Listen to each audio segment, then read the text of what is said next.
Keep Right with Ralph K. Ginorio. Addict, corrupt, destroy. Every drug pusher that has ever lived would recognize how the tech industry has plied its trade since the 1970s. Addict customers, corrupt their lives, and destroy their independence.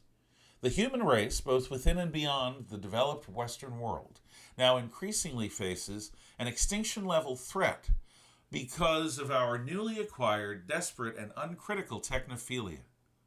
What aspect of modern life has not been infused with cybernetics, computerized for everyone's benefit? True, our ubiquitous adoption of computers since the 1970s has made contemporary labor extraordinarily productive. Coordination is easier, goods are more plentiful, and living standards are higher, and this show exists, all because we employ the silicon chip to manage most everything that we do. However, ever smarter machines enable increasingly stupid and lazy habits among people. Pride in one's own work is fading in precise proportion to that work being done for us rather than by us. Copy-paste is the modern version of the old U.S. gunboat navy in China's look-see pigeon. In those days, native Chinese assistants could only be trusted to remember steps by rote. They were not trusted with the why of activity, only the how, and then only in limited pre-planned ways. Look-see pigeon. Human civilization is not a product of a slavish imitation of past successes.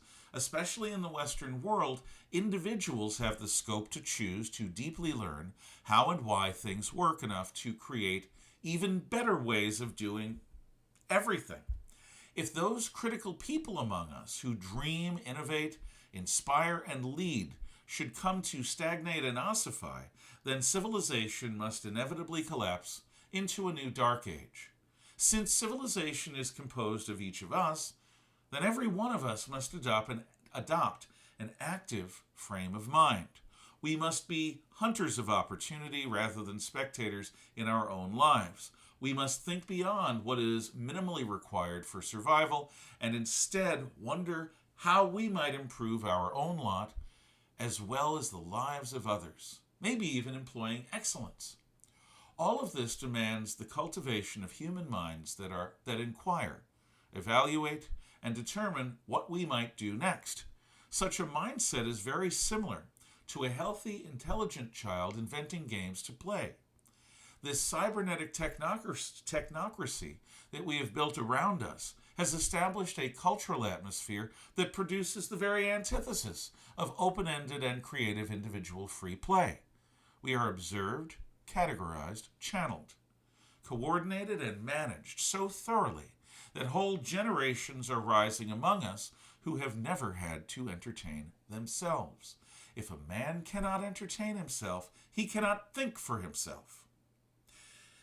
If current trends persist, most or all of humanity will develop into a senescence where the solitary mind never develops sufficiently to venture beyond predetermined pathways. Not only fear will keep us corralled, but a simple inchoate lack of initiative and self-sufficiency will doom the majority of us to the status of livestock. In such a scenario, we have no future.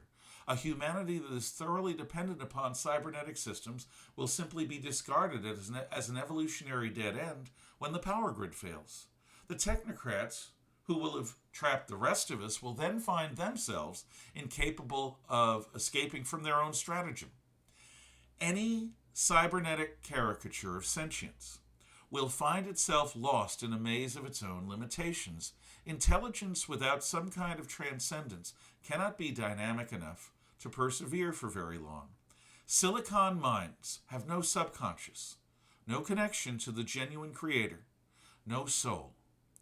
Partnered with greedy, short-sighted, and vicious technocrats, they can destroy our world, but cannot create anything worthwhile in its place.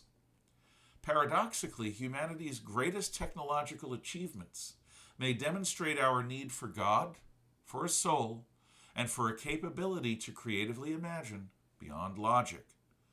Are we really going to risk the ongoing progress of the human race in order to possess the latest cybernetic gewgaw in hopes of making our struggle for survival even less relevant? May God forbid and forgive.